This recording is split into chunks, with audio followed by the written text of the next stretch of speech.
Welcome back to Gaelic Games Fan TV. It's the Championship Recap Show. We're going to be looking back at all the weekends, All-Ireland Senior Football Championship action, and we will be looking back at the weekend's hurling action a little bit later on as well. Obviously, bit of a mental championship weekend in both football and hurling, in all honesty. I feel like every game almost had its own storyline. Just some crazy action, some crazy games. Even the games that we thought were going to be a foregone conclusion ended up being absolute nail-biters. And like in particular, Ulster, obviously we'll be focusing on there. What a massive win it was for Donegal versus Derry. Tyrone obviously just about getting over the line against Cavan in what was arguably one of the games of the weekend. In Connacht, Galway just about survive getting past Sligo. And not many people saw that game being as close as it is. Although I do remember one or two people in the comments, and we will shout you out maybe as we go along, who did actually predict Sligo to win that game, and you weren't a million miles off in fairness. And of course, as well, Mayo got the better of Roscommon. And in Munster, big wins for both Kerry and for Clare, who progress on into the Munster final.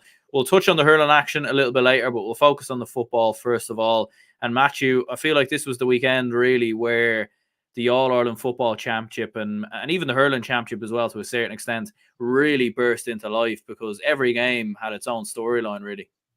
I suppose it did, yeah. Thanks for having me on again, Aaron. Yeah, I suppose the football, it kind of showed this weekend that the provincial championships kind of are here to stay. Like Ulster was absolutely miraculous, as many fans would describe it.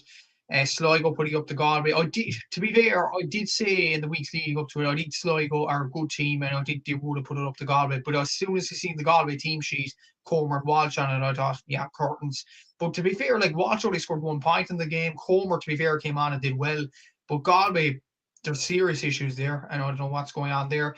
And as for Cork and Kerry and Munster, it just showed Cork, they always put up a challenge to Kerry, and no matter what the rivalry. And I suppose with Cork, it's kind of the inconsistencies. Is it? I suppose we'll get on to it more later on. But like they beat Mayo, they beat Roscommon last season. They put it up to Kerry. They put it up to Kerry again. They drew against Armagh in the league. It's just a shame we can't beat Cavan and Louth in the league. But look, we are a good team. We are improving, and I'd like to think we are anyway. And when you look at the hurling, some drama and all that in Leinster and Munster, to Joe McDonough as well, was absolutely brilliant. It's great to see Clubber show Leishan Offaly in that competition too. So yeah, good weekend of Gaelic Games action, and it's a far cry from last week. Last week it was just a weird weekend with more UFC action going on with the Gaelic football. This weekend was much better.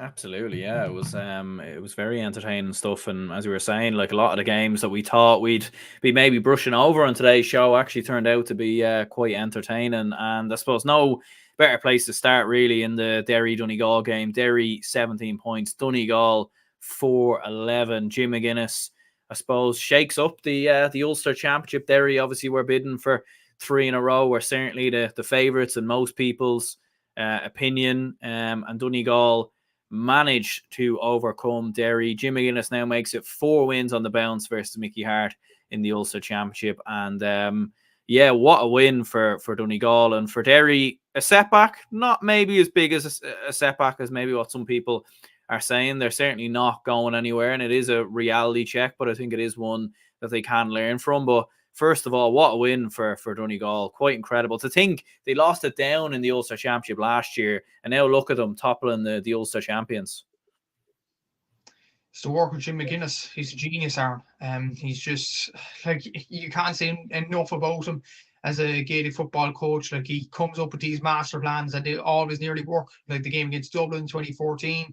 Now this year, like, this guy is just a magician of a manager, and he noticed something that many people didn't notice at the Derry team. Once you kick it over the press, you will gain a lot of traction over this. And to be fair, I don't think Derry are going anywhere. I still think they're a very good side.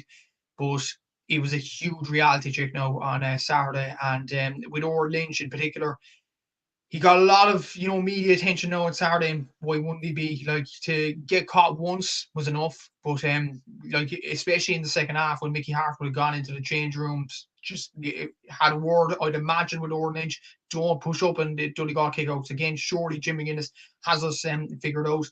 But then Lynch does it again for Dara Wilkes' second goal, and then for the Jamie Brennan goal. It is just a disaster. It really is, from a Derry point of view. And as well as that, not enough of the Derry players really stepped up in the game. I obviously didn't watch it in full. I was in Killarney, but it looks at things. Conor Glass didn't score. Wasn't involved enough in the game. Heard some people talk about it as well.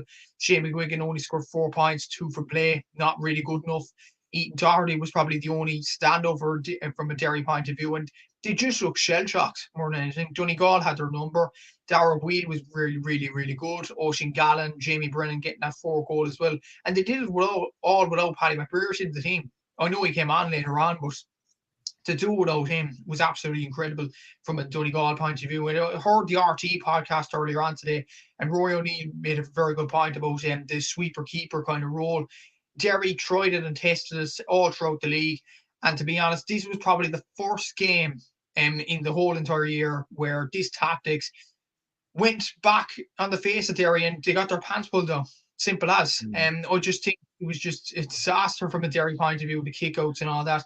And again, Rory O'Neill from RT, and I have to credit him on this point as well. They have Brendan Rodgers, Conor Glass around the middle of the field, and they have other lads to step in, like the likes of Kieran McFall and other players in around the middle. Why can't they trust them players to go on and win the ball? I'm not sure. What's the need with Oran Lynch going all the way up in the up the field, especially with Donegal, expose that tactic in the first half? I don't know, but look, it's a learning curve for Derry. They have to learn sooner rather than later. But Jimmy McGuinness, he has Mickey Hart's number again. He did so many times in the Tyrone and Donegal rivalry in the early 2000s or 2010s rather, and he's done it again. Absolutely, he has. Benny Reid here with a comment. I want to bring the Throne and Cavan game to players rolling around on the pitch. One player gets a yellow card and other a black card. Yeah, we'll certainly get on to the Tyrone Cavan game a little bit later on. Definitely a few controversial decisions in there. Matto says Derry were too stubborn to not change their tactics during half time. I feel bad for Lynch, but Donegal exploited Derry's game plan and weaknesses so well. Jimmy's winning matches again. And Gaelic Guy says if you F up once, you don't do it twice, and certainly not a third. Yeah, like that's the thing. Because Oran Lynch is getting a lot of criticism and everything else, and there probably is, some criticism that's warranted. But at the end of the day, it's clear as day, Mickey Hart and the management team and Gavin Devlin or whoever else is involved in this sort of things. I don't really know, but it's clear as day they're telling them to go to that specific position. Like when Derry when Kieran Meena was there last year, when Rory Gallagher was there, Oran Lynch didn't do that. He would come out all right, and he would certainly come out with the ball and everything else. And a few times I remember him getting caught, in particular the game versus Galway, but he was never from an opposition kick out, pressing the space or marking the space on the opposite flank where the space would be. So at the end of the day, Oran Lynch gets a bit of criticism, but it's really down to the management for not changing it. And how they didn't change it, I don't know, because it happened once, but there was a few, I watched the game back this morning, and there was a few other instances where it could have happened more, like a few kickouts going a little bit astray from Sean Patton, a little bit more luck. It happened 3 times, but it really could have happened 4 or 5 times. Possibly so, yeah. And it was just kamikaze stuff more than anything from a Derry point of view. And you might not think Mickey Hart does this sort of thing with his goalkeepers, because he didn't do so obviously in the early days with Tyrone and winning those All-Irelands. But as many podcasts suggested, actually, he did the same thing with James Kelly for Louth. Remember last season when he was claiming kickouts? And I think with Mickey Hart, I think it went to a whole new extreme now on Saturday. And Lynch and Mickey Hart both have a bit to blame. Yeah, probably. And to be honest, I was actually shocked more than anything that Mickey Hart didn't take over Lynch's side and say at half time, don't do that again. To do it twice in the second half then was just, it was really, really poor from them. And it was so, you talk about the parallels as well between Dublin and Donegal in this game as well. And the tackle and everything as well, with the kick out going over the press, was just absolutely baffling. I remember the Colin McFadden goal, I think in 2014, where Michael Murphy just pats it into the Donegal forwards. It was nearly the same on Saturday. The exact same nearly. And I don't get why Mickey Hart didn't change his tactics at half time. I really don't. Maybe he was too stubborn. Maybe he was saying that okay, lads, we'll go with this again. We'll see if this goes to fruition, and if it goes flat belly up in our faces here, we'll change tactics for the All Irelands. I think Derry have to. No, they can't keep doing this again. I think they are well capable of winning the ball in the middle of the field without another guy in there. They have Brendan Rodgers, they have Conor Glass. They could easily bring in Emmett Bradley into the team as well, play him in a wing forward role, bring him into the midfield. It's a much better solution than bringing out a goalkeeper way out of his area and allowing the attackers from Donegal to pounce on mistakes. So I think Derry have to explore more options on this if they are to be serious in getting the All Ireland title. But it's a massive wake up call for them because they can't keep doing this in the All Ireland series. If they do this against Dublin, and what this will do actually, this Donegal kind of masterclass in many ways, it will get Dublin and Kerry to get thinking more on this.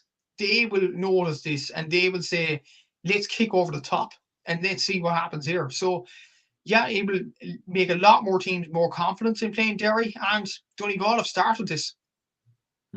Absolutely, they have. All right.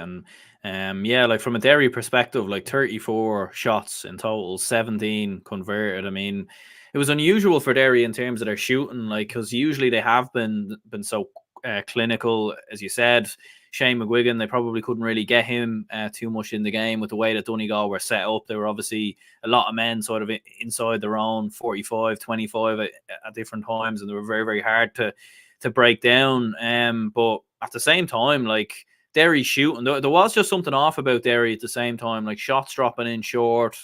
And I've seen some people say, is it because Derry were in the league final 2-3 weeks ago? Like, it has been a bit of time since the league final. But what do you think? Would you put it down to that maybe? Because it was a little bit, it just was a little bit unusual for Derry. And I don't know if they panicked maybe when they went too far behind.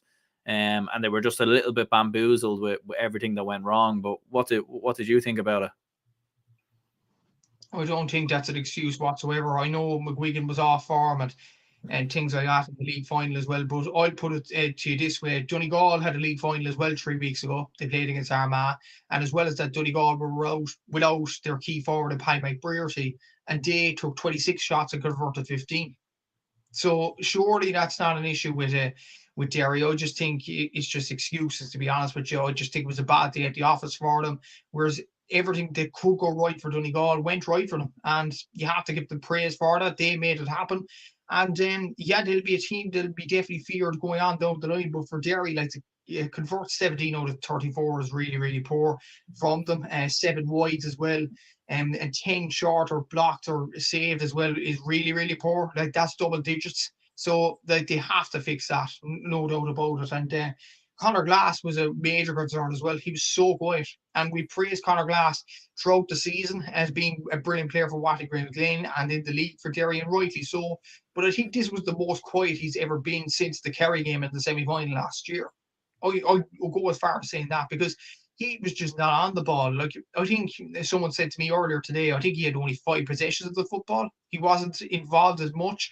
So that was a major concern for Derry, because it seems as if Derry are going to play well, Conor Glass has to play well, and obviously things have to go really, really right with their obscure tactics. And both of those aspects of the game went horribly wrong for them. And that was the difference between Donegal and Derry on Saturday as well. And then, yeah, but credit has to go for Donegal. They made it happen. They made Derry look ordinary on Saturday night, and they deserve a lot of praise for that. Yeah, Shawnee says here, great weekend for the provincial championships. Top games in Derry, Donegal, Sligo, Galway, Tyrone, Cavan, Kerry, Cork. Nothing like local rivalry in the championship. Yeah, absolutely. It's just a shame that we don't see that with Dublin Meath, but look, that's a conversation for another day. Mikey says the RT punditry has gone to the dogs, fellas. What's your opinion? Yeah, we'll save that. We'll get back to that because there was a game they didn't show last night in the Sunday game, which was a little bit bizarre, but maybe we'll leave that for a little bit later. Donegal, though, like, this is a massive win for them. Could they maybe now be serious dark horses or even All Ireland contenders? Because as you said, they had a similar tactic against Dublin 10 years ago and it worked. They've done this obviously to Derry. They'll be like, I think teams will be a lot more aware of them now, though. Like, I think Tyrone will be a lot more alert going in against Donegal. They'll be a lot more aware of what they possess, and possibly even Armagh, provided they get passed down in an Ulster final if Donegal do get through Tyrone, and then obviously beyond that. So, like, can Donegal kick on, and are they even All-Ireland contenders now, in your opinion, do you think? Baby steps first, they have to win Ulster title. That's the main aim for Donegal. I think they're well capable of doing that. I think they're honestly the favourites for us, along with Armagh. So it'll be interesting to see in the next few weeks how they deal with that pressure of being the favourites. Like, they were the underdogs on Saturday. That tag is gone now. They'll be favourites going into next week against Tyrone, given the way Tyrone played. We'll get onto them in a sec. But like Donegal, look, they are favourites now, and they have to, bear that tag really well. As for the All-Ireland, actually, I have a friend from Donegal in my course, and I was talking to him about the game. He was actually delighted about the result. But he was saying, even after the results and all the shenanigans and the excitement, that an Ulster title and a quarter-final, possibly a semi-final All-Ireland would be a big expectation for Donegal. Anything other than that is a bonus. So I don't think Donegal fans will be expected to win the All-Ireland. I think, are they capable of it? Absolutely. I think they have a brilliant team. They're unbeaten this year so far in the league and the championship combined. They did very well in the league. They hammered Cork in that division. They hammered other teams as well. They were a much better team in the league final against Armagh. And now they've beaten Derry in the quarter-final. So why can't they contend for the All-Ireland? They look in the serious shape at the moment. And if Paddy McBrear, she comes back to full fitness next week, that will strengthen that argument even further. So I do think Donegal are in a very good place at the moment. And with Jim McGuinness there as well, it seems as if, like, there's a better vibe in the Donegal camp more than anything, because you looked at last year under Paddy Carr in particular in the league. It just looks like Donegal were a rabble, and in O'Rourke kind of improved things in the Ulster Championship. Well, not the Ulster Championship, the All-Ireland series, but overall, Donegal had a really poor year, and players like Ryan McHugh were leaving the panel. Paddy McBrearty wasn't happy. Oisin Gallen was kind of carrying them on their back last season. And to be honest, it's all changed now this year. Now, Jamie Brennan seems to have a renewed bit of confidence there. You have players around the middle. Ryan McHugh come back into the panel and looking as fresh as ever. Pat Rogan's looking good. You have two good goalkeepers there in Gavin Marini and Sean Patton himself as well. Brendan Cole did absolutely brilliant at Shane McGuigan the other night. So I would say Donegal are definitely capable of the All-Ireland. But I think the main step for them next is to get that Ulster title. And I think they're well capable of doing that as well. Absolutely. And the team they will be playing in the semi-final will be Tyrone. They got past Cavan 123-316 in Breffni Park. Obviously, a crazy game. Obviously, it was on the BBC. I decided to watch it, the Mayo Roscommon and the Cork Waterford game at the same time, doing a bit of double screening. Probably should have watched this in all honesty, but I have seen the highlights back and everything else on the Sunday game. They did actually show this game, which was nice. But yeah, what a win in the end for Tyrone. Really went down to the wire. Like, there were 8 points up at one stage in the second half, and then obviously big goals. Brian O'Connell obviously gets a goal. Noel Carolan gets a goal as well. 2 goals in the space of 4 or 5 minutes to completely turn the game on its head. But at the same time, you do have to credit Tyrone for still digging deep and getting the victory. Like, it was obviously in different conditions in terms of how warm it obviously was across the country yesterday, and you could really see the effects on both sets of players, really. But look, fair play to Tyrone. They dug it out. They got the win. They'll be a little bit disappointed with not seeing the game out in normal time, you'd imagine. But look, ultimately, a win's a win, and that is the most important thing at the end of the day. I suppose it is, yeah. But at the same time, there were 6 points up going to the last few minutes, and they folded. And that was a worrying sight for Tyrone more than anything. The goals from Noel Carolan and Paul Faulkner just brought Cavan back into it, and that was like, it was just poor from a Tyrone point of view going into the last few minutes of the game. And I will say some Tyrone fans have called you and me out and said they're all out of contenders. Look at that game; they are nowhere near it. And I've said this over and over again: they are not all Ireland contenders. And I don't think they'll beat Donegal next week either. I just think they're a bit flat. They're very, very poor at the moment. And Cavan should have won the game probably in the last few minutes. They had a goal chance through Tiernan Madden, just agonisingly wide. And then in the last few minutes, Cavan just didn't have the braveness to shoot. Paddy Lynch, the form he's in, I'm thinking, have a go off it, son. But no, he didn't do it. And Cavan passed the ball back, and that was the final whistle gone. So I think Tyrone just got away with one. I do think Matty Donnelly coming back is a positive for them, and he did very well at centre back. Derek Cavan at some aspects of the game did well as well. But it was concerning more than anything for Tyrone, that performance. So I thought it was really, really poor. As for Cavan, they'll be gutted after that. I think they had 41 shots in the game. For Tyrone to concede 41 shots on another standpoint is really, really poor. They conceded 5 goals and 18 points against Dublin in a round down the league, and now they concede 41 shots against Cavan. I just don't think there's something right there, Aaron. I really don't. I think they're poor enough. Cavan could have easily won the game. I think they'll be gutted after this that they didn't go on and win it. But look, Cavan, they'll be confident enough going to the All-Ireland series.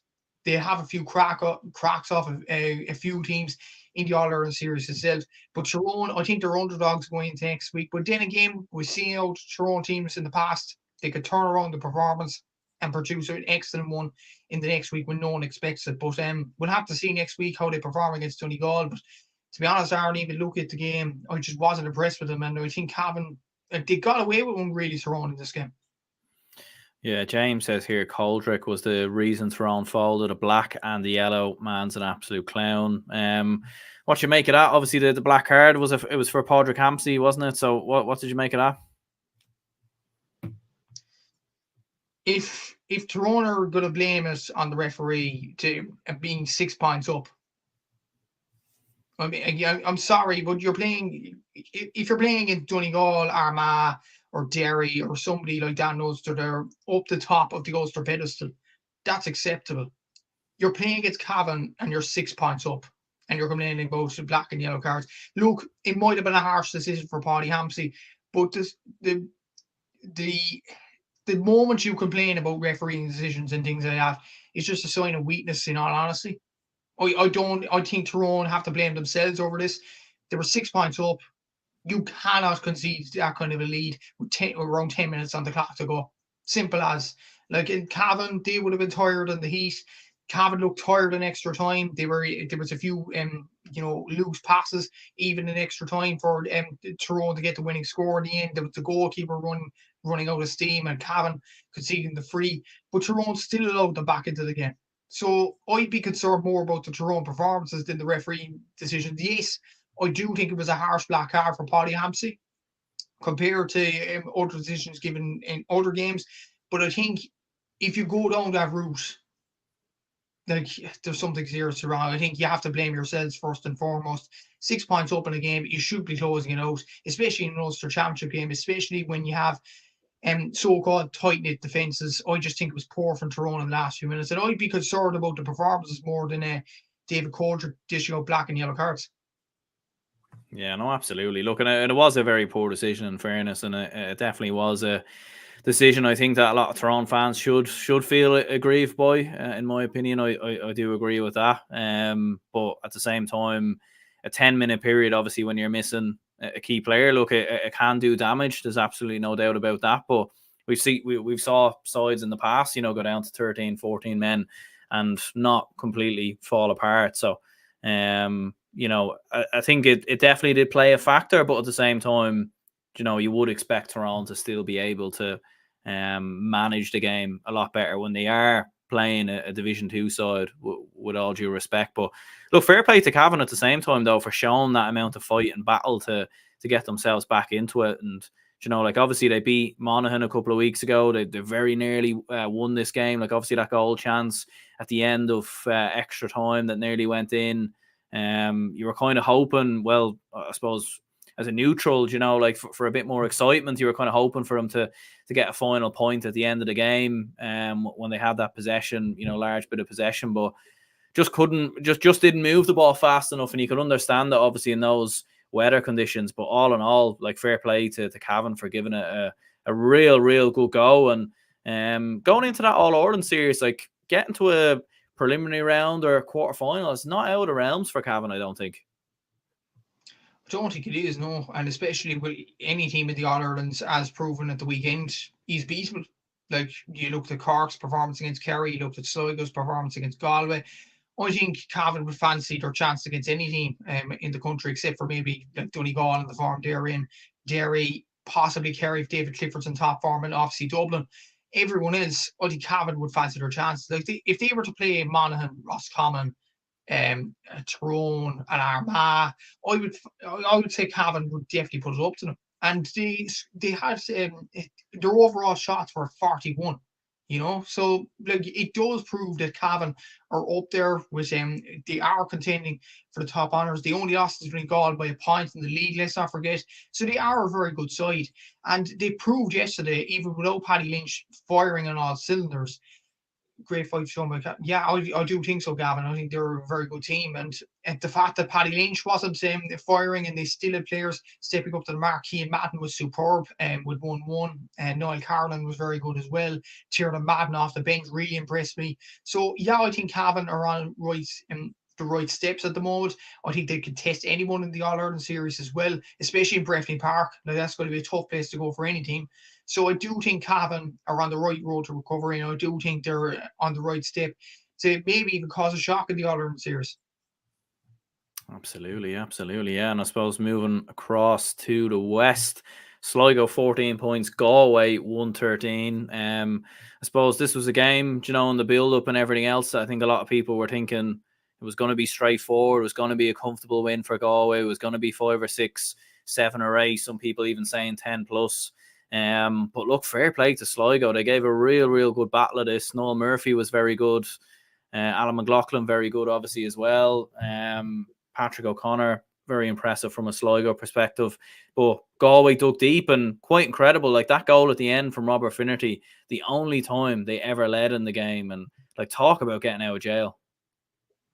Yeah, it was just a lot of people went through gritted teeth looking at that, especially the likes of Westmeath, Cork and Louth, looking at that result and thinking, oh God, it's like we're going to win this game. We're going to be knocked out of the Sam Maguire now. But you have to give credit to them, Sligo, in all seriousness. What a performance from them. And they have proven they are up there with the top dogs at the moment. Canis Mulligan had a very good performance, and he was the guy to, steer the speech with we're the top dogs and Connacht and things like that. And they definitely showed that they can compete with them. And Noel Murphy had a very good performance. Patrick O'Connor was superb as well with 3 points from the middle of the park. Alan McLaughlin, Mikey Gordon, Cian Lally, they all put in a shift. They absolutely did brilliantly for Tony McEntee's side. They deserve a lot of credit.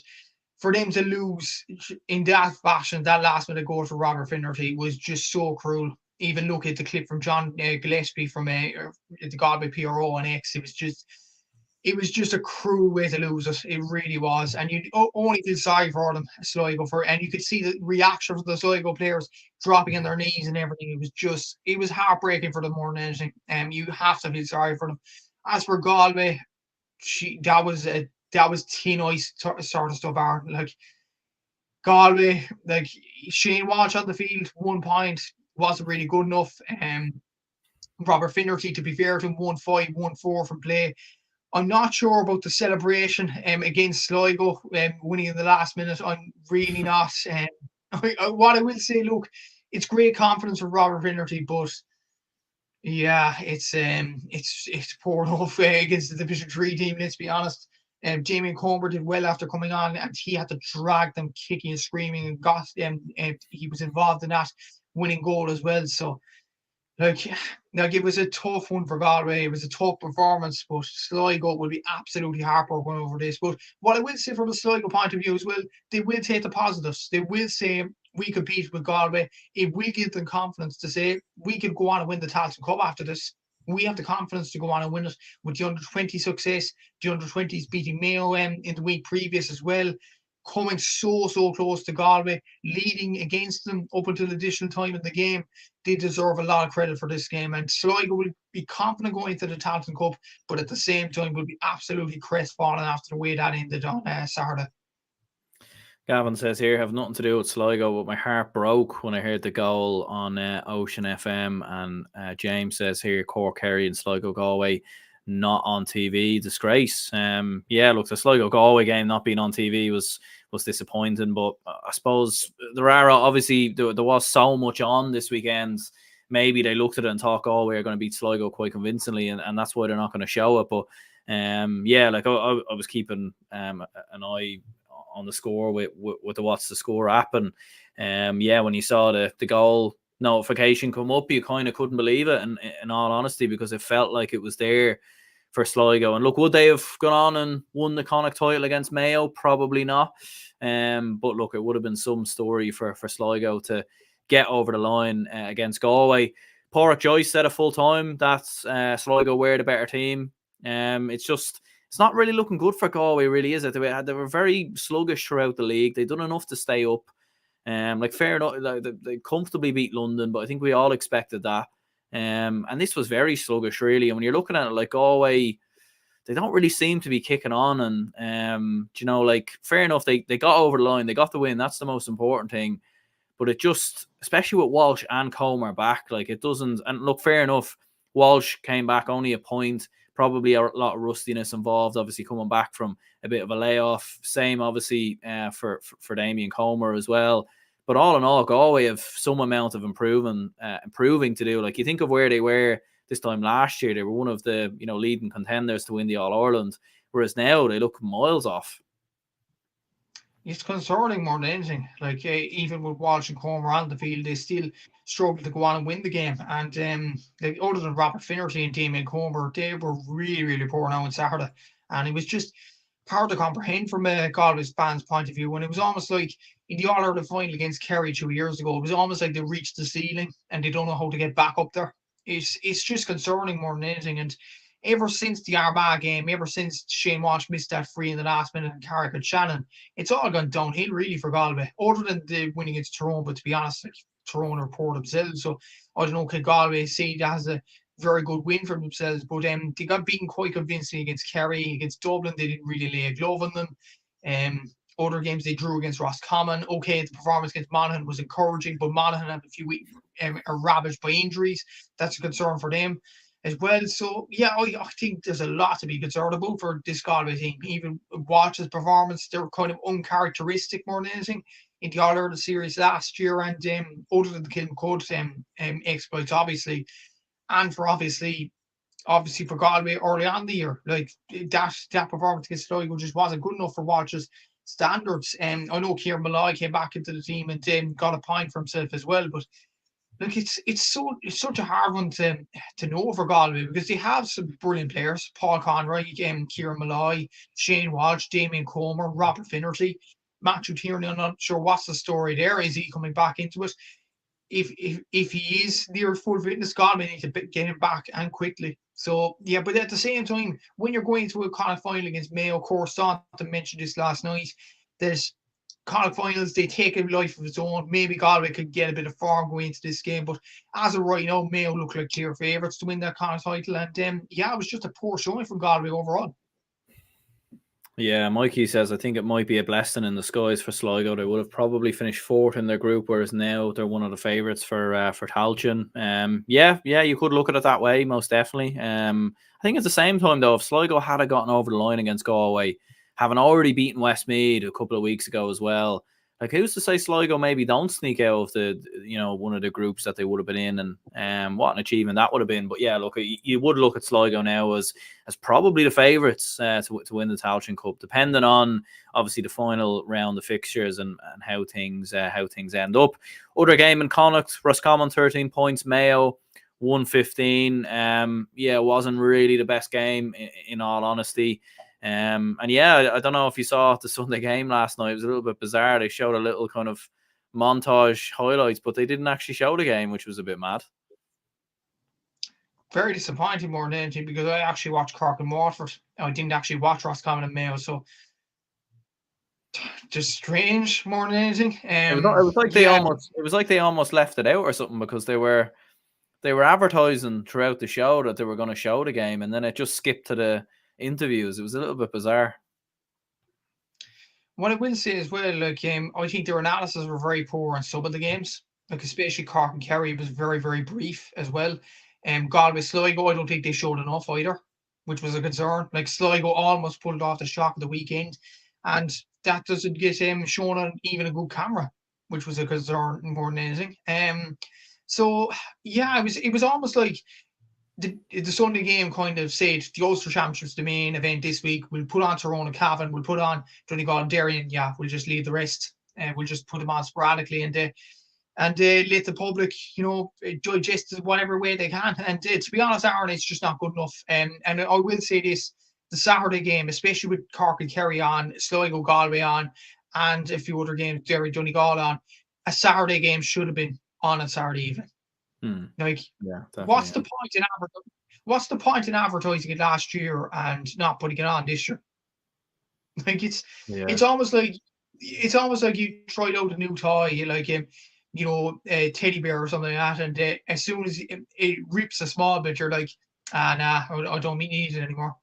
I just throw it to one side. But the thing was as well, like, and it was working as well. Like, I'm pretty sure it was well received and everyone enjoyed it. Like, so it's not as if people were saying this is, we don't want to see this or whatever. So yeah, it was a little bit strange. I mean, there was a lot of games on Sunday, to be fair, but at the same time, it would have maybe saved the work, the load a little bit with Derry, Donegal and Kerry, Cork, like. Yeah, definitely. And I think like it would have provided more time to talk about the games more than anything. And I think they were going to talk about the September things and the September All Ireland final thing with Jarlath Burrs, because they put up a poll and everything like that, and they didn't have time last night. So that just showed you. I think honestly, RT expected this weekend to be a flat one in football. They expected Kerry to roll over Cork easily. They expected Galway to roll over Sligo. They expected Tyrone to roll over Cavan, and they expected the Mayo Roscommon game to be boring, and Derry Donegal obviously to be the main event and the main creme de la creme there. But they expected every other game to be a non-event, and I think RT were just shocked at this, and they were in a rush. Oh, we'll get this game over and done with. We'll get this game over and done with. Oh, this game is on too. Cleared Waterford. Yeah, we'll throw this in for a 2-minute package and talk about it for maybe 30 seconds, and that should be fine. It's to be honest, Aaron, it's just disrespectful to these counties that don't get shown more than anything. And to be honest, the Cork and Kerry's fine because there was good analysis on GA Go and I watched that back. And GA Go, I will say, are much better than RT. I will talk about that more, the Cork and Kerry game, when we talk about it. But to not show as much as Galway, Sligo and Waterford Clare was very, very disrespectful, considering none of them got shown. And especially with Sligo putting up such a big effort against Galway. I was just, it was upsetting in many ways for Sligo, them players putting in such a big effort into causing a potential shock against Galway, and then, to be shown nothing more than anything. Yeah, well, it was a little bit mad, and like I understood, obviously they only had a reporter there or whatever, but in terms of the analysis after, like they definitely maybe could have discussed it for a little bit longer. In fairness, Gavin saying here, Roscommon running around like headless chickens, nothing else to say the same, and nothing else to say the same for the last 2 months. Burke out. Luckily, the under-20s and minors keep me going. Roscommon's Achilles heel is their erratic finishing in crucial moments. They've never had composure late in games. They had the goal chances to get back into it and they blew it. Yeah, like there was some very bad misses in there. Like, and there was some misses where you were looking at it and thinking, like, some of the chances were going miles wide, and it wasn't even like they were just a small bit wide. So yeah, like in terms of the game, Roscommon, they just never really looked into it, and they just look like such an easy team to play against, in all honesty. Like, I don't think Mayo were actually really that, like, Mayo controlled the game very well. They'd done enough. They never really looked worried in the game. I don't think they ever really had to come out of third gear. It just looks so comfortable for Mayo, even though there was times in this game they're only 2, 3, 4 points in front, whereas watching this, it felt like Mayo were 10, 15 points up the way both teams were playing. It was just a slow pace more than anything. And I watched this out of the corner of my eye. Obviously, I was watching Cork and Waterford. Couldn't keep my eyes off the hurling. But then the football, it was almost like there was a slow pace ever since Aidan O'Shea got that goal in. And it was just a strange type of a game more than anything. And it was just Roscommon, other than Darragh Craig and Dermot Murta, just the over off them. I don't know what it was. And I will say this again, like I said this during the league about Roscommon. Ever since really the Kildare game in Tullamore last year, they've fallen off a cliff. And I don't know, it's all, they've fallen off the cliff and they don't know how to get themselves back up it. And look at the Cork game last year, They could have easily won that game at Parky Keep while performing terribly. They lost that game, and that confidence started to drain even more. And then the league, it got even worse. And it got even worse against Mayo. It was almost like there was no oomph to go on and win it, or even to come back into it, which was very disappointing from a Roscommon point of view. We've seen in other provinces this week, Cavan provided a bit of fight against Tyrone. Donegal obviously did against Derry, Cork did against Kerry, Sligo did against Galway. So it wasn't really an excuse for Roscommon to produce a bad performance more than anything. Because to be honest, out of all the games of the football this week, and it was the most unexpected to be the most one-sided. But other than the Clare-Waterford game, I think this was the most one-sided game of the weekend. I don't think even Roscommon fans will complain about that. As for Mayo, look, Fergal Boland did well. Conor Loftus did well after coming on. Aidan O'Shea kind of shut a few doubters with 1 goal and a point. Ryan O'Donoghue who performed well at 7. But obviously, there's a lot more work to do for Cavan McStay. They have to improve more. You'd imagine they'll have enough to beat Galway in the Connacht Championship. But when you're moving on down the line against the Donegals, the Derrys, the Dublins, the Kerrys, there's a lot more for Mayo to improve on. And that will be at the back of Cavan McStay's mind, I'd imagine. But it's just a stranger for Roscommon. They're in a rut, and it seems like Davy Burke's side just don't know how to get out of it.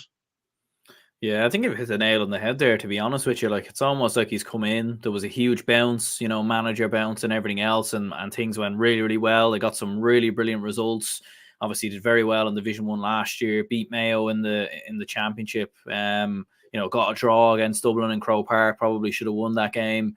And then, they've lost to Kildare, and they just haven't really recovered. They've had a few, they obviously beat Monaghan in the league, but I think aside from that, they haven't won a game. So, worrying times for Roscommon going into the group stages as well. Like, they're going in as a 3rd seed, but I think for a lot of the 4th place seeds, you'd nearly want to get Roscommon, to be honest with you, because they look very vulnerable. They really, really do. And we'll see who's obviously in there, but the likes of Meath, maybe Louth, maybe Westmeath, we'll see who obviously ends up in there. But I think a lot of them will be looking at it and thinking we could get something from Roscommon, and that is quite worrying, I think, from a Roscommon perspective. Looking at the 2 games in the Munster Championship, starting off with your own county, Matthew, against Kerry. It was Kerry 18 points, Cork 112. Obviously, Cork haven't won in Fitzgerald Stadium, I think, since the 1980s, and for large parts in this game, you were thinking 90s. There we go. Yeah. I'm getting too carried away. You remember that one, but ultimately, look, for large parts, it looked like the upset was going to happen. It did, and it wasn't really until the 50th minute that Kerry actually took the lead in this game, and then they looked fairly comfortable after that. But maybe a bit of an opportunity missed there for Cork. Yeah, I think more than anything, I think it was a very good performance by the players more than anything. Like Brian Hurley with 8 points, Daniel O'Mahony, as far as I'm concerned, I know GA Go gave the man of the match to Sean O'Shea, but my man of the match was Daniel O'Mahony. Like the interceptions he was making, especially on David Clifford, like I knew he was already a good defender before the game even threw in, and I knew he has the potential to be a top defender. But to mark David Clifford out of the game like that in the first half was absolutely exceptional. And every time David Clifford seemed to come up the field, there was an onus for Daniel O'Mahony just to put the hand in or put a tackle in and defend brilliantly. So that's brilliant to see. And as well as that, a bit of a trivia for fans out there, he's actually Aidan O'Mahony's nephew, the Kerry legend. So we're lucky to have him.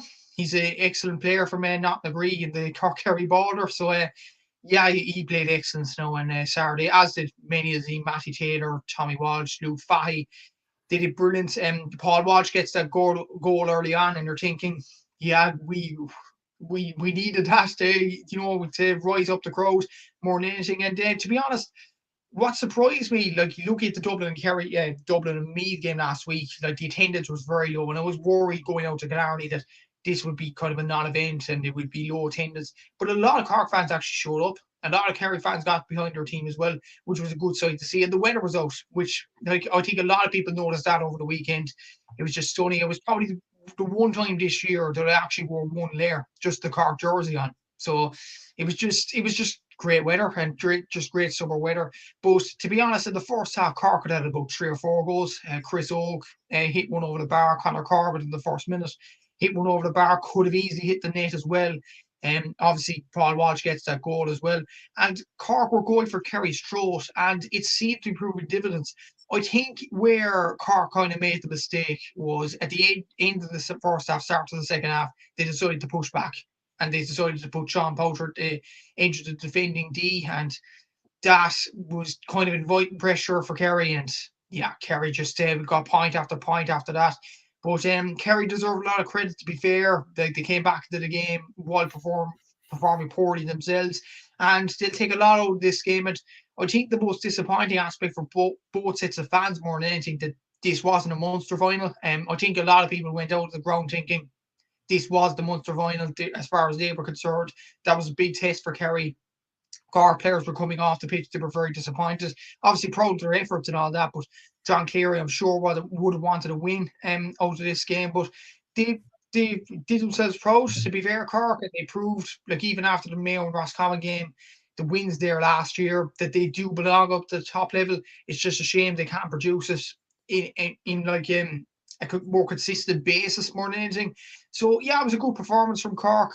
Good for Kerry as well to get back into the game, and they were tested all the way in this game, which will prove them good going further into the summer. And yeah, I will say Kerry are vulnerable in defence, and Cork got a lot of joy running at their defence in the first half. They just pushed back in the second half, and it was just a poor move more than anything. But look, the players performed well. They did the Cork crowd proud, in fairness to them. And yeah, it was a good game overall, and good atmosphere and all that, and it proved the Cork-Kerry rivalry is still alive, despite me going on during the week that this was dead. You'll get the Dublin and Meath rivalry, but yeah, Cork proved it. We can put it up to Kerry, and yeah, the players should be very proud of their efforts. To be fair, on Saturday. Yeah, like I don't know what it is. Like, it should be like the Dublin and Meath rivalry. It probably should be, considering, like, you know, Meath and Cork are probably at a very similar level, and Dublin and Kerry are obviously at a very similar level at the moment as well. So probably should be similar. Maybe it's the fact the game isn't in Croke Park. You know, like, who would have known that could potentially be a solution? But Michael says here, Kerry without Clifford can be beaten easily. Cork are on the way back. Gavin says, Matt, you're probably presently surprised after saying Kerry would win comfortably, and why is this game being covered? Mikey says Cork are the fourth seed team that you want to avoid. Yeah, they absolutely are, in fairness. Like, always seem to raise their game against better teams. Is there any worry really for Kerry? Like, I suppose we saw this a little bit last year for Kerry when they played Cork last season in the group stages. And like, it is kind of a common theme. Actually, when you look at Jack O'Connor, even in his first and his second spell, Kerry would often sort of just grind their way through games, and then it would be when they get to Croke Park that they click into gear. So is there any concern or worry for Kerry, in your opinion? I think there is a few concerns, but look, you have to take into account as well, it is early in the season. Kerry are just off a training camp in Portugal. It was always going to take time for them to regain a bit of form, and you have to take that into account as well. But I will say, if that commenter made a very good point there about David Clifford, if he doesn't perform, Kerry look bang average really in the first half, and that was a concern from them.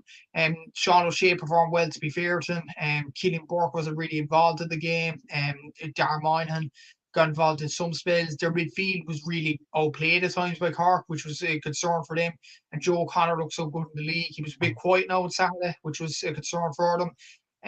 Like, defensively, if you run at them, like, even with Jason Foley out of the team, I think he needs to come back to the team ASAP, because he's a big player at full back, and Cork kind of noticed that weakness. And if that was another team, if that was a Derry or a Dublin, and having them Cork goal chances, that would have been 3-4 goals. So that would be a concern for Kerry. But then again, you looked at it last season against Cork, they performed poorly. Against Mayo, they performed poorly. But as soon as they played Tyrone last year, bang, they perform well.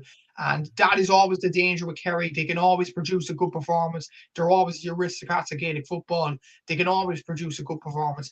But another thing as well, they need others other than Paddy Clifford to deliver the ball into David Clifford as well. That wasn't really seen in this game, which was a concern for them. Adrian Spillane was a bit quiet. Killian Burke was as well. Dermot O'Connor, they played well at patches in the game. But Kerry need to improve on that if they are to challenge the Jolens and the Derrys of this world. But I think obviously the Munster final did win down at Cantor. That's without question. I think the major questions will come for Kerry in the All-Ireland group stage and see how they get on in that. But it was a good test for them. That is a positive. Carty put it up to them. That can't be stressed enough. So yeah, I think Kerry, look, it's a hard one to judge because they did perform poorly on Saturday, no doubt about it. But they are the type of team to just produce it out of nowhere. And you've seen it in the Tyrone game last year. Like, a lot of people went into the game, including myself, saying that Tyrone would win the game.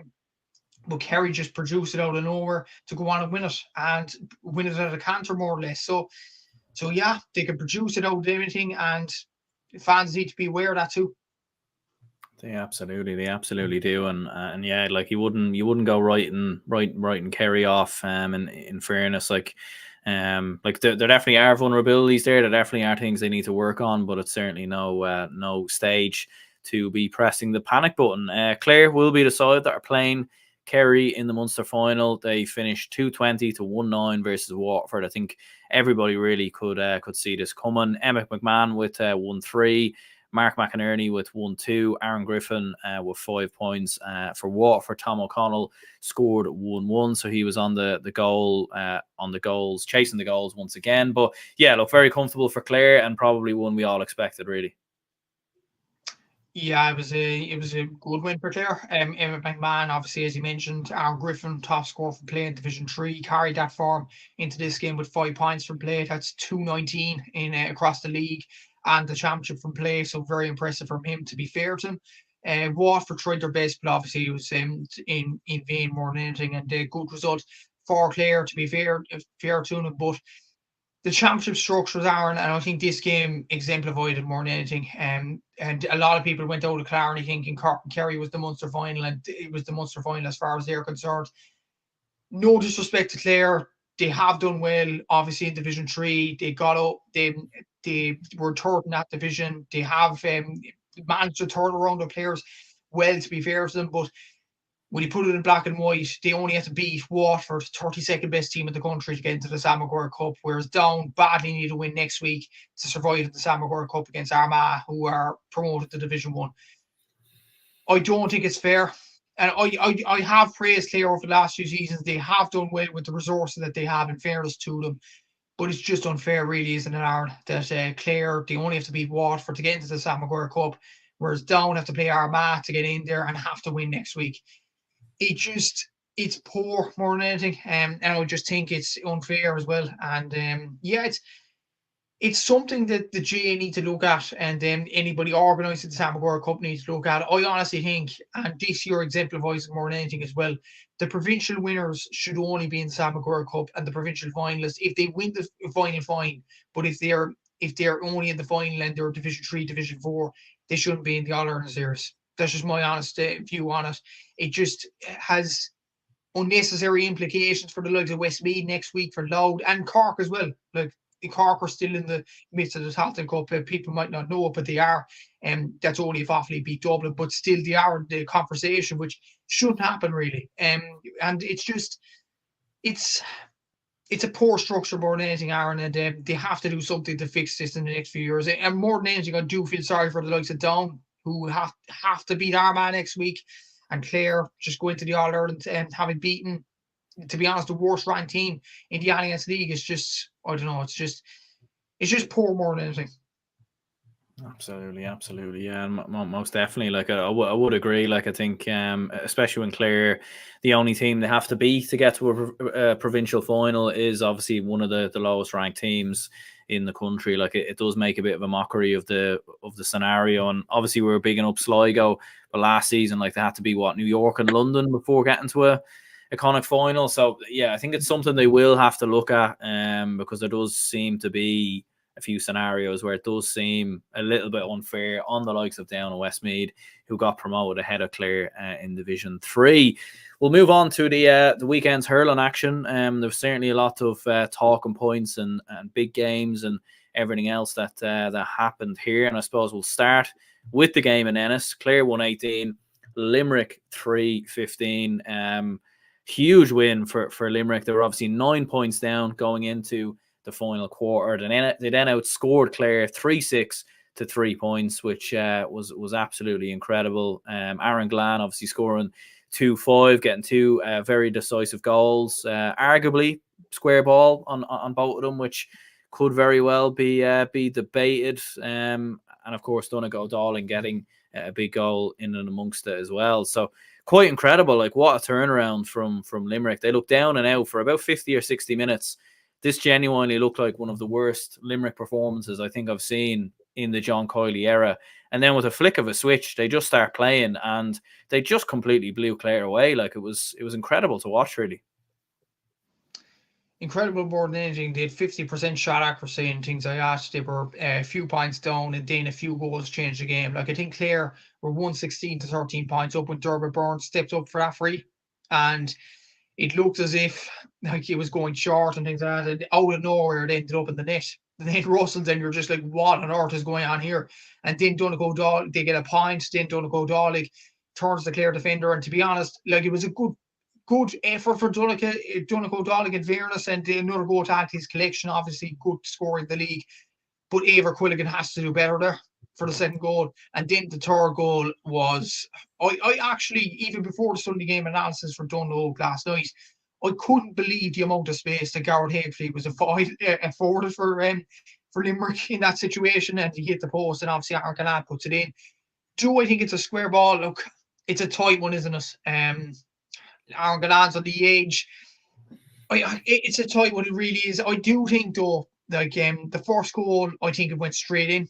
As far as I'm seeing, I think Derby Burns got that goal, so I think that should have stood. I think that was just a poor judgment from Eibhear Quilligan and Conor Cleary in the full back line. It was just poor enough from a Clare point of view. And Clare looks so comfortable. Like, even when Tony Kelly came on, you're thinking, okay, Clare, they're rousing up the crowd now. They're going to go on and win this game against Limerick. But then, as you said, the flick of a switch, and it all changes. And it was just bizarre more than anything that it happened. And I think John Coyley would go back into the drawing board thinking, we won this game okay, but that wasn't a good enough performance to even get out of Munster that showing. And if Limerick were to lose this game, I think there would have been a lot of worry. There would have been a lot of talk in the media thinking that this 5 in a row, is it going to go to a capitulation? But all of a sudden, it's already third now. And it was just a bizarre set of events more than anything. And Clare, I will say about this about Clare, they performed in some aspects of this game. Aidan McCarthy, the star of the game, there were very good performances on the Clare team. But you couldn't say anything other than this hour. They bottled it. They absolutely bottled it. Like, they should have won this game. Simple as. But the fact they lost this game now, they're going to Páirc Uí Chaoimh against Cork. I think they will win against Cork next week. But that's a pressure cooker situation for them now. And to go into that in losing a game that you were so far in front in, like, it's just the tables have turned more than anything. And it was just bizarre how things did turn in this game. And the defensive line were very poor the last few minutes, and they just crumbled under pressure. As soon as the Burns goal rustled the net, it was almost like Clare panicked more than anything. Like, Limerick, you get a goal, they get a point later on, and then Donegal Dáil gets a goal. If anything, like, the Donegal Dáil goal as well, the gaps in defence were absolutely unbelievable. I think it was about 3-on-2. The three defenders for Clare, the two Limerick attackers, it was just kamikaze stuff in the back line. And, it was just a strange thought for Clare. It was really, really poor from them. Look, Limerick will go back to the drawing board. It wasn't the best performance for them, but Clare would feel sick after that because they knew in their heart and soul they should have won that game. Yeah, like, I mean, it was mental, really. Like, and you mentioned about Clare bottling it. Like, why do you think they did bottle it, though? Because, like, they were 8-9 points up. They were cruising. You're bringing Tony Kelly on, who's arguably Clare's best hurler. Now, I know obviously he's been injured. He didn't play in the league, very rusty and everything else. Maybe in hindsight, it wasn't the best time to introduce him, but at the same time, it did make perfect sense. Like, you're 9 points up, you're bringing Tony Kelly on, you know, you're bound to get a lift. The crowd are all on their feet.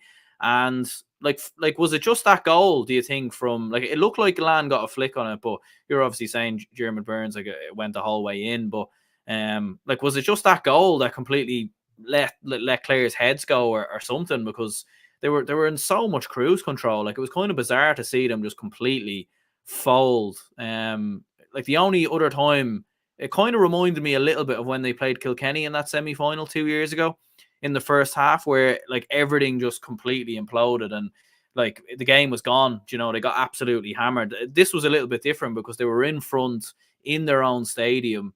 And yeah, it was mental to watch. Like, it was almost like when Burns struck that into the back of the net, it was almost like Clare didn't know what to do afterwards. They didn't know how to hold the lead. And they do have some excellent players, and they have performed well in the league, and they did perform well. They've been the second best team to Limerick over the last few seasons. But it was almost like they just capitulated. And it was a hard one to comprehend because it happened so fast. 3-1 inside what, 5 minutes? Or something like that. It was just kamikaze stuff more than anything, and it was just the defending more. Like, for the first goal, the Dermot Burns goal, it was Conor Cleary and Eibhear Quilligan. I don't know what on earth happened there between the two of them. Like, it was a ball drop short. Surely Eibhear Quilligan puts up the hand, sliotar in the hand, but it somehow ends up in the net. The second goal was like, it was bad quality for Limerick because Donegal Gaelic initially, actually, when you look back at the clip, initially struggled to pick up the ball first time. And he picked it up wrong second time as well. But Clare still allowed him the chance to pick it up. And then it was just a team kind of an effort. And Eibhear Quilligan should have stopped it. It kind of went underneath him. It almost like when time stopped. And as soon as them sort of things go against you and things go wrong, it gets worse. And the Garrod Haggerty in space, for a Munster Championship game, especially with, and don't know, epitomise this brilliantly on the Sunday game as well. I think there was 2 or 3 Clare players on one area of the pitch, and Garrod Haggerty was on the other. And the amount of space that Haggerty was given, it was just unbelievable more than anything. And then the ball hitting off the post, and Clare could have the complaints and everything about the square ball. It's a 50-50 decision with the square ball, but I'd be questioning about the Haggerty space. How have Clare allowed him in that much space when there's 2 or 3 defenders and around, like, in the semicircle of Haggerty? Like, it's just unbelievable more than anything. And it was almost like the heads were gone at that stage, and the game was gone then. And like, it was just nothing Clare could do about it after that. And yeah, it was just a strange game to comprehend more than anything. And yeah, Clare would feel absolutely sick after that. And if the unthinkable happens and they manage to lose to Cork at the Park next week, like, serious questions will be asked about Clare looking at this game in particular, because they had the game won, they had it in the grasp, they were 6 points up, and they somehow let it slip. Yeah, quite remarkable, really. Like, you couldn't believe, like, watching it just all unfold, like, in front of your eyes. Like, and like, Limerick's ability, in my opinion, and I was tweeting about this and everything else, like, their ability to just turn it on, like, with a flick of a switch, I think is what makes them arguably one of the greatest GA teams, in my opinion, we've ever seen, because we know their skill levels, we know the talent of, you know, Cian Lynch, Aaron Glan, Garrod Hegarty, Kyle Hayes, all these lads. Like, they've talent in abundance all across the pitch from 1 to 15. One of the best managers in the game in John Kiley. Paul Kinnerk's obviously in the backroom team as well. But it's just that mentality, I think, that often gets forgotten about. And it's maybe, I feel like we live in this world in sport now where, and obviously you're a stats man and everything else, and you know, data and everything plays a huge part in sports nowadays, and as so it should, with more and more information becoming available. But at the same time, the mentality aspect, I think, often gets forgotten about. And like, how many times have Limerick been in this scenario over the last 4 or 5 years? You think back to Tipperary in the 2021 Munster final, what they're 10, 12 points down at half time, they come roaring back to win that game. You think back to last season, behind against Galway, come back to win, behind against Kilkenny, come back to win. And now in this game as well, like, their ability to just turn it on is is quite remarkable, really. Like if I didn't know any different, I'd nearly say it was pre-planned, because it almost looked too good to be true. Believe me, I don't think it's pre-planned with John Coyley. I don't think it's like that. I just think he's just a brilliant manager and just gets these players ready for these sorts of situations, because it was almost like Limerick were ready for this sort of situation to happen, for them to pounce on Clare's mistakes, whereas Clare weren't ready for that certain situation to happen yesterday. And that is a mentality thing. Like, and that comes with experience at the top level and being up there for so many seasons. And there's no doubt Limerick have some excellent players, and there is stages in the game. Look at the All Ireland final last year against Kilkenny. They were 5 points down when Paddy Deegan got that goal. And personally, I thought, that's it. That's curtains. Kilkenny have this one. But they find somehow, some way to come back into the game. And I suppose that's what makes 5 in a row champions. That's what makes good champions. Obviously, they haven't won the 5 in a row yet, but they will do so if they win it this season. But like, that's what separates the greatness from the good. This Limber team, like, even when they perform terribly, they somehow put it out of the fire. Like, look at the Tipperary game at Sippa Stadium last year. Obviously the game at Park Heath a few years ago during COVID, but the Sippa Stadium game last year when Barry Nash got sent off, it was almost like the world kind of capitulated around Limerick, and they had nothing to do about it, and they were really, really poor. Things weren't going their way in a way. They still stuck at it, and they got the draw out of that game. And then against Cork, they beat them in the last game of the season, despite Cork performing well. That's just Limerick in the nutshell. They are just an incredible team. They're a team to be admired. And even if the likes of Garrod Hagerty, Cian Lynch are off there, look at Cian Lynch yesterday. And the lads mentioned it, Cusack and Tyrrell, to be fair, and they weren't ranting for a change. They were bringing good analysis, to be fair. But what they actually said about Cian Lynch, the first 3 quarters he was out of it. He was anonymous at the 15th position. As soon as he moves back into his preferred position at centre forward, in and around the middle of the field, it's almost like it's effortless to them. And at the flip switch, he performs well after that. And that's what makes John Coyley such a good manager. That's what makes Limerick champions. And I wouldn't be shocked in the slightest if they go on and win the 5 in a row again, because their temperament, more than any other county at this present moment in the country, is levels above the rest.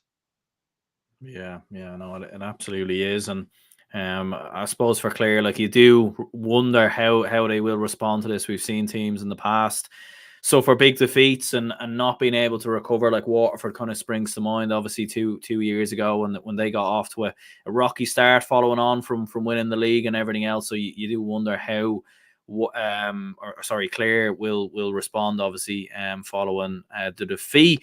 But speaking of Cork, that is who they'll be playing next, and they obviously got beat by Waterford 225 to 125. Coming into this game, Cork were big favourites, and obviously we were doing the preview show during the week, and I was saying that just when I start hearing so many people like predicting Cork to win by 9, 10, 12 points, and look, I still fancied Cork to win the game as well. Like, I thought they'd win it by 3 or 4, but you always just felt like Davy Fitz's team talk, like, it was already done. He didn't need to say it. He just needed to say, listen to what everybody's saying about you. People are saying Waterford are done. People are saying Waterford are finished. And then they put in a top performance like that. And all of a sudden, like, they've kind of shook up the dynamic in a Munster Championship a little bit, because you feel like whoever does lose in that Cork Clare game next week is potentially gone. They probably are, to be honest, Aaron. And potentially, if more so for Cork, because they still have Limerick to play.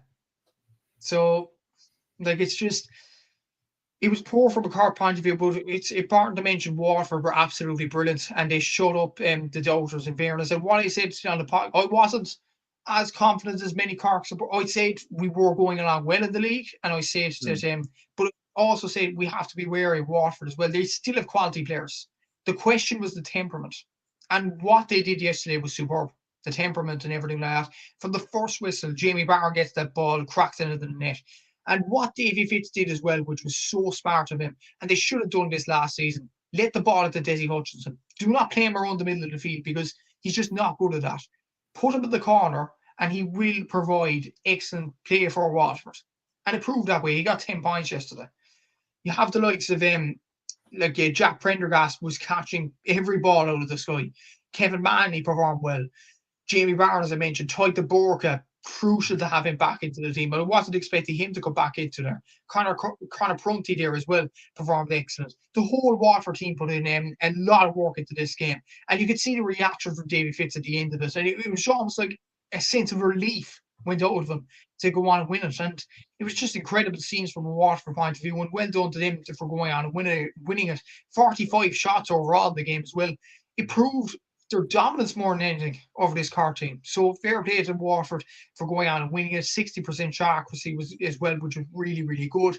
And yeah, they deserved the win, no doubt about it. As for Cork, though, like to be honest, the first half in particular was so poor, and it was almost like they kind of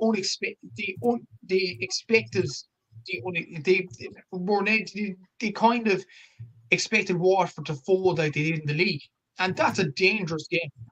Like Darragh Fitzgibbon was the only good performer in that first half. The rest of them were really, really poor in this game, and they didn't set a fire whatsoever. Alan Connolly kind of did in the second half. He got that goal, and the Cork could point towards the referee and the decisions and stuff like that.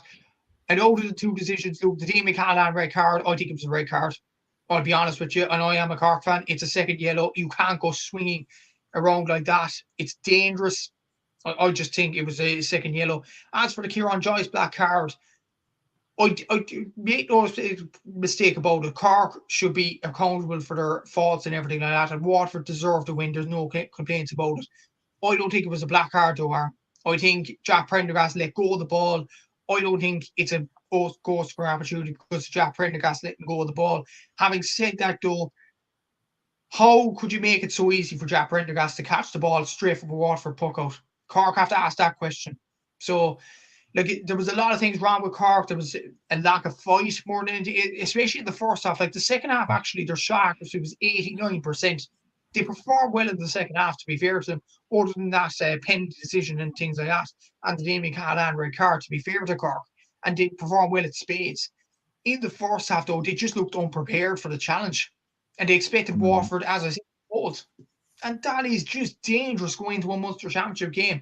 And it was almost like, and like I know Dan Casey, a good friend of yourself and myself, on Red FM and Sports Joe, said up until this game that this would be an easy game and Waterford would be last in Munster. We both obviously said Waterford would be last in Munster as well, but we expected that Waterford surely would have a kick in them. Like, Waterford are still a good team. Jamie Barron there, Toy de Borca, they still have excellent players. There's no doubt about it. And they were the second best team in the country for a reason a few seasons ago. So Cork had to expect that. They just didn't. And they go into next week now needing a win against Clare. But even that couldn't be enough, might not be enough, because they still have to play Limerick in the next few weeks. And we know that game is not going to be easy whatsoever.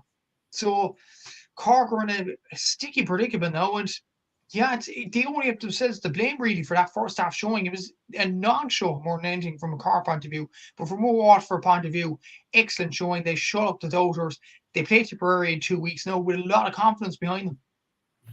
Yeah, like it was almost like as if Cork, like they just fell flat on their face in the opening 10 minutes. Like they were 1-5 to 2 points down, like after 8 or 9 minutes, and as you said, like they just complacency maybe, and maybe they bought into what everyone was saying with the fact that Waterford are coming in looking so poor and everything else, and it's going to be easy. And Cork just didn't look prepared for it at all. Like the amount of chances they missed in the first half, like I don't think I've ever seen Patrick Horgan hit that amount of wides in one half of hurling. I think he hit like 10 wides at one stage in the first half, which was absolutely mental. Shawnee says here, when are the Cork hurling team going to get their act together? Shocking their decline considering their history at the top table. Yeah, look, I mean, obviously didn't get out of Munster last year, and I suppose like this year as well, it's just not looking good at all. And you felt like Pat Ryan was making a lot of progress as Cork manager. And look, if things don't go to plan, I don't think it's a case of changing it up. You know, maybe you do give him another year. I'm not entirely sure, but all of a sudden, like that defeat is just, I feel like it could really set Cork back now. Yeah, and I think the most troubling thing from a Cork point of view is the players that they are using. And I say this a lot of Cork fans laughed at me a few seasons ago for saying Hoggy shouldn't start. And I said he'd be more of an impact sub. A lot of Cork fans, coincidentally, now last night and this morning, were saying Hoggy should be dropped now. Yeah, look, do you see my point now? I think we need to use more of the younger players. And it's not just Hoggy, it's Conor Lehan, it's Seamus Hartney. I just think they looked flat yesterday. I honestly, especially in the first half. And I think Hoggy, to be fair to him, only hit 3 wides and 2 in the first half, which wasn't bad from Hoggy's point of view. He tried his best, no doubt about it. Conor Lehan, though, 1 shot, 5 shots, 1 taken. Like, that's not good enough. It really isn't. Seamus Hartney as well. I think we had a few shots as well. Had 3 shots, 2 taken, had 1 miss as well. There was 2 misses for Shane Barrett in the first half. Tommy O'Connell, Kieran Joyce missed a few as well. So it was the whole team, really. It was just a collective really, really poor. And what a question about Cork. Why isn't Ben Cunningham in the team? Ben Cunningham was a brilliant player for the Bars over the last few seasons. He's been a star in the under-20s and minors over the last few seasons. Shane Barrett needs to have a more leading role. Alan Connolly needs to have more leading role in the team.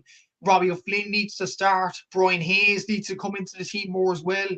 There's a lot of players in this Cork team that you're thinking, why aren't they starting? And it's no surprise when you think about it. Conor Lehan, Seamus Hartney and Patrick Horgan were part of that 2013 team that reached the All-Ireland final against Clare. That's 11 years ago. Cork have to move on from that now. They need to produce more younger talent. And they can't let that under-20 talent from 2020, 2021 go to waste. It'd be just like, it would be almost like you have the tools there to perform well in Munster Championships, but you're just not using them. And it's frustrating more than anything, and they're sticking with the older players. And this was my point a few seasons ago, and a lot of Cork fans went at me for saying this. We need younger players to step out to the mark more now. Like 2020, 2021, they're 3-4 years ago now. These players are 23, 24 years of age. We have to start using them now. The time is now to start using them. If we don't use them now, then it might be too late. And I just fear with that with Cork. And especially as well, the attitude just wasn't right in the first half. It was almost like they expected Waterford to fold, as I mentioned there, and it didn't materialise. To be fair to them, in the second half, they plucked up and they performed better. But it was just too little too late. And I just feel there's things to improve on for Pat Ryan's team. And the worrying thing for Pat Ryan, I do think he's a good coach. And I do believe if it doesn't work under this guy, under Pat Ryan, I don't think any manager could turn around this. Because he was the manager of that under-20 team. He was brilliant around the Sarsfields club, leading into many county titles over the last few seasons as well. He was doing a lot of work in the Sarsfields club. So he is the right guy. I do firmly believe that Pat Ryan is the right guy to take this Cork team. I just think he needs to show more faith in the younger players in this team. And the older players, look, they can still provide a role, put them on the bench.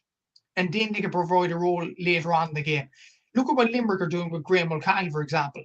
He used to be a very good player down through the years. You're putting him on the bench. He can provide a role when he comes onto the pitch. Richie Hogan, the same for Kilkenny last season. And he performed a role coming onto the pitch. The Cork could learn a lot from them counties. And I just feel certain things have to be put in place for Cork to perform better in the next few seasons. And the time is ticking. The time bomb's ticking. If they don't do better against Clare next week, their season could already be over. Yeah, it definitely could be all right, especially with Limerick to follow in the game that comes after that. So, yeah, massive worries from a Cork perspective. Maybe last thing on this game, Waterford, like you mentioned previously, like 2 years ago, they were looking like one of the best teams in the country. It's obviously all fallen off a cliff since then. Can Waterford kick on now, and can they, because I suppose Davy Fitz said, look, listen, in his post-match interview, nothing's done yet. It's just a win. It's just a win. It's just 2 points on the board. But Waterford all of a sudden now will be fancying their chances of getting out of Munster and maybe kicking on from there. You feel like this win now can really kickstart their season?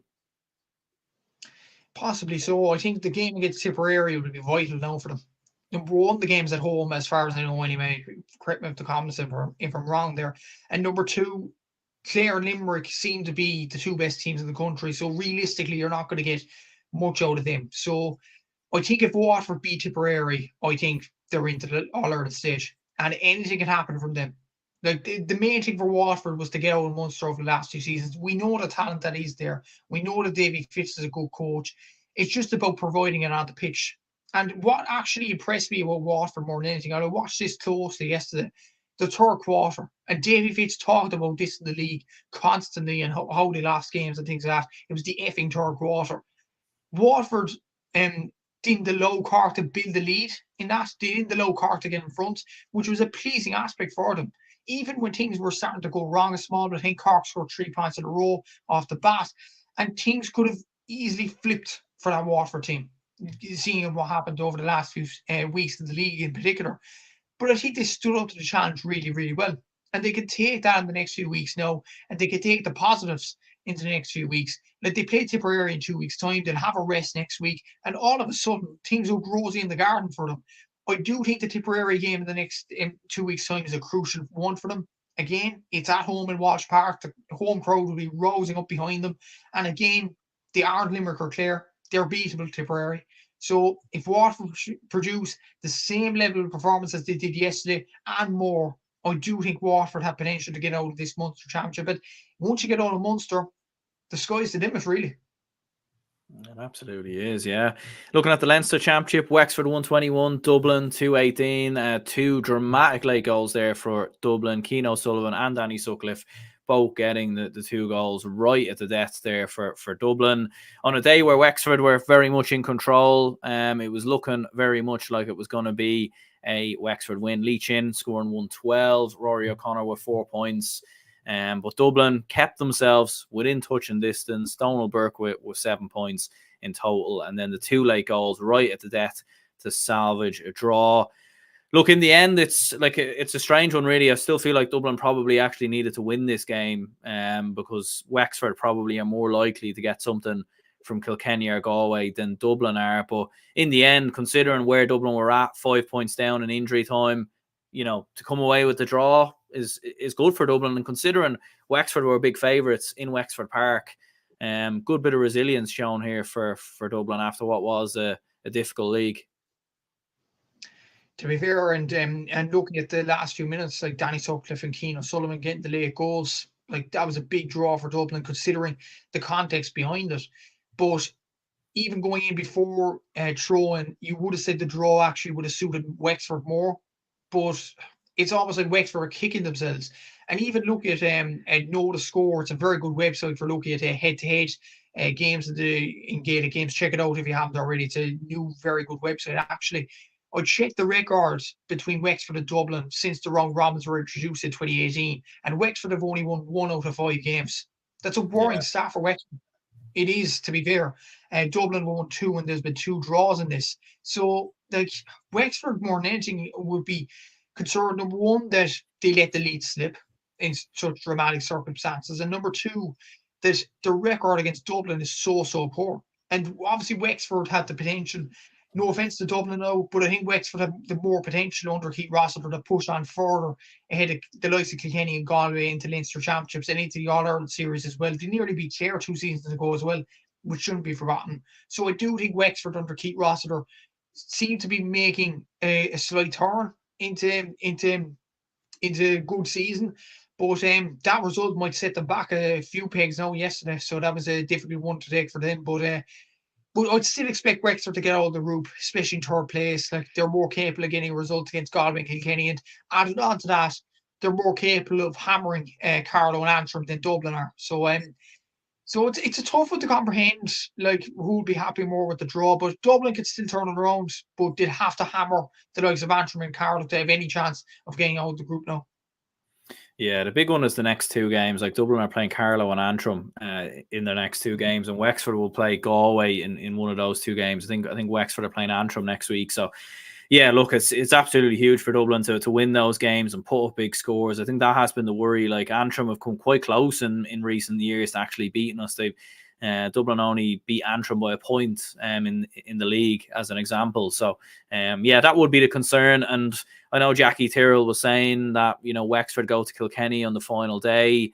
it just, I can nearly see it happening already. Like both Dublin and Wexford will be going in on score difference. Dublin might have the advantage, and then Wexford will just do what they do and beat Kilkenny out of nowhere when Kilkenny are already secured in the Leinster final. You can just see it happening. But all in all, as a Dublin fan, happy enough with the draw. We'll wait and see what obviously happens and what becomes of it after that.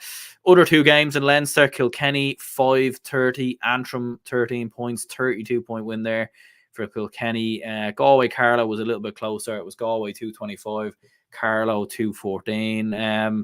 Like it's one of them things. I suppose I don't really know what you do really. Like, I mean, fair play to Carlow. Like, they did give a good cut of Galway, and at half time there was actually only 3 or 4 points in it, in fairness. But like a 32-point win for Kilkenny against Antrim. And like a lot of their big players all went off injured as well, like Owen Cody, Adrian Mullen, Owen Murphy. But yeah, like what were your thoughts on both of these two games? I suppose expected wins really for both of them. For the Kilkenny Antrim game, nothing much needs to be said other than concern for Owen Cody and a good performance from Owen Wall coming onto the pitch and getting 2-2 from O'Loughlin Gaels, the Kilkenny champions. So a good sign there, but that was a non-event, to be honest. Kilkenny strolled to victory in that.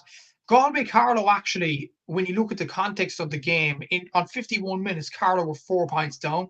Marty Cavan got a goal, and it looked like Carlow could easily cause the shock of the championship.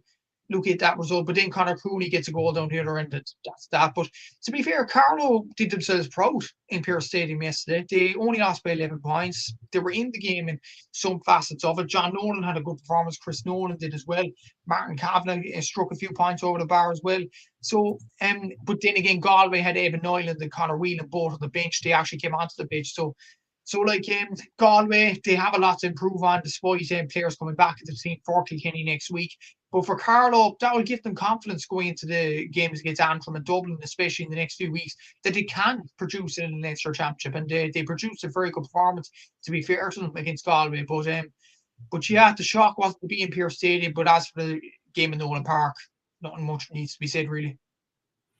Absolutely, yeah. Look, and certainly Carlow will take a good bit of confidence from it that they can stay in the Leinster Championship. Like, I suppose score difference is going to be hugely important, and Carlow playing Dublin next up as well, so maybe they might fancy their chances of causing a bit of an upset there.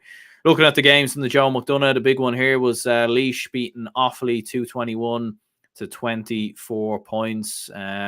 Big result there for Laois. Paddy Purcell with 2-1. On the day, obviously, a couple of late goals to turn it around. So, yeah, Laois carrying on their momentum from obviously winning Division 2A. So they're in good steads to make a good push at the Joe McDonagh. They are, and even though, on a side note about Clubber, I think this was excellent. Clubber actually showed this game, and they're showing all 3 Joe McDonagh good games next week. So what would we do without that service? It's brilliant, and fair play to the guys at Clubber. A huge shout out to them. And even look at the clip in this Offaly Laois game in the last few minutes. I think one of the Clubber commentators actually said on Twitter earlier today, it did go under the radar, but Offaly missed the last minute point to make it 25 points to 121. Then Laois take a puck out. Paddy Purcell gets it down the other end and strikes it in the back of the net. Jubilation in O'Moore Park. Brilliant win for Laois. Huge win. And Paddy Purcell, excellent performance from him. To be fair, Adam Screeney, what a performance from him coming on for Offaly, scoring 8 points. So that deserves a mention as well. But to be fair, Offaly play against Westmeath next week, and both those sides, we'll get onto Westmeath's result in a sec, which was a surprise in itself. But Westmeath are playing Offaly next week, and that's a huge game now. And the loser of that is a huge danger of not making promotion for the Joe McDonagh Cup. But big result for Laois, huge win to get against a very good Offaly side, and that will give them confidence to potentially go for a promotion push there for Laois. Absolutely, yeah. And you mentioned the other game. Well, speaking of this, first of all, Down 324 Meath, 25 points. So big win for Down there. But Westmeath getting beat by Kerry, 114 to 120. Not many people seen this coming at all. Obviously, Westmeath playing in Division 1 all year. Very much seen as one of the big favourites. They were my pick to win the Joe McDonagh. I don't know if they were your pick, but they're certainly most people's pick anyway to, at the very minimum, get to a final. And Kerry, on the other hand side, we were thinking could maybe go the other way and be thereabouts in a battle for relegation. But yeah, what a huge win for Kerry hurling. Morris O'Connor there with 110 in total, so fair play to him. But yeah, huge win for Kerry. Massive. And when you consider Shane Conway's missing from the Kerry team, Mikey Boyle retired in the off season, to lose them two stalwarts for Kerry hurling and going on to win this game is massive. And I'm absolutely delighted for them to go on and win this game. Unexpected. I did not expect them to beat Westmeath, but fair play to the boys from the Kingdom. And Morris O'Connor, as you mentioned there, 110. What a performance. And Westmeath, Joe Fortune's men now, back foot. They play against Offaly next week. Loser of that is now on the back foot. Like Offaly, they were my picks personally to go up to the from the Joe McDonough. So one of our predictions are going to be wrong next week, Aaron. So it's massive to think that. So yeah, it's going to be a big weekend next week. But as for Kerry, it's a massive result for them, because when you consider the players that they did miss, when you consider Shane Conway stepped away, Fiona McKessie talked about being potentially being in the footballers as well, which wasn't great talk from a Kerry point of view. There was a few Kerry fans saying Stephen Lumphy should have left his post at the end of last season as well. I was hearing anyway. And for him even to get a bit of confidence booster and winning against Westmeath is massive. And as for Down, look, that was probably the most expected win out of the three of them. And Meath have probably struggled in the league. Saoirse Bolton left as manager, and there's been probably a few problems behind the scenes. Doughty Sands got 2-2 in this game for Down, so good performance from him. But Down, good result for Roland Sheehan side, and could Down provide a few results as well? I think they play Kerry next week. I'll have to double check. I think they play Kerry actually next week. So that's a big game. Two sides that are off the back of wins. The winner of that will fancy their chances of going up. Absolutely, yeah. I'll run through some results here just from the lower tier. So on the Christie Ring, it was London 426, Sligo 12 points, Derry 226, Tyrone 13 points, Kildare 327, Wicklow 14 points, and in the Nicky record it was Louth 17 points, Armagh 18, it was Monaghan 116, Roscommon 417, Donegal beat Mayo 21 points to 14, and then in the Laurie Mar, Warwickshire beat Longford 221 to 216, Fermanagh beat Cavan 512 to 318, or actually that game was a draw actually to be fair, and Lancashire were beaten by Leitrim. It was 120 to 225. So, yeah, in terms of player of the week and moment of the week from both football and hurling, what are you thinking? I'll give my awards there in a sec, but just on those games, good performance from Jack Goulding, scored 213 for London, former Kerry player as well, so good weekend for Kerry hurling overall. Kildare had a good performance as well, and they look to be on a serious trek. And just on a side note as well, why aren't these games being shown on the Sunday game? Yeah, it's just comical at this stage. Look, we can go on and on about this, and I'm sure that video is going to be out with me, you, and Seamus. So tune in for that tomorrow. Just a shameless plug there. For player of the week in football, I'd probably go. You know what, Daniel O'Mahony. What a performance from him in Killarney. I'm going to go for him. Excellent performance in Shackling David Clifford. In hurling, player of the week, I'm going to go for Jamie Barron. Excellent performance for Waterford. Can't really complain. Midfield, what a performance from him. And then for moment of the week in football, it's a shame Sligo didn't win that game, isn't it? Because that would have been slam dunk of the week. I'd have to go for Donegal beating Derry. Jim out tactically. Mickey Hart, that's a brilliant moment of the week. And as for hurling, I suppose Watford, Davy Fitz falling to his knees, that would have been my moment of the week. So, yeah, they've been my awards for this week.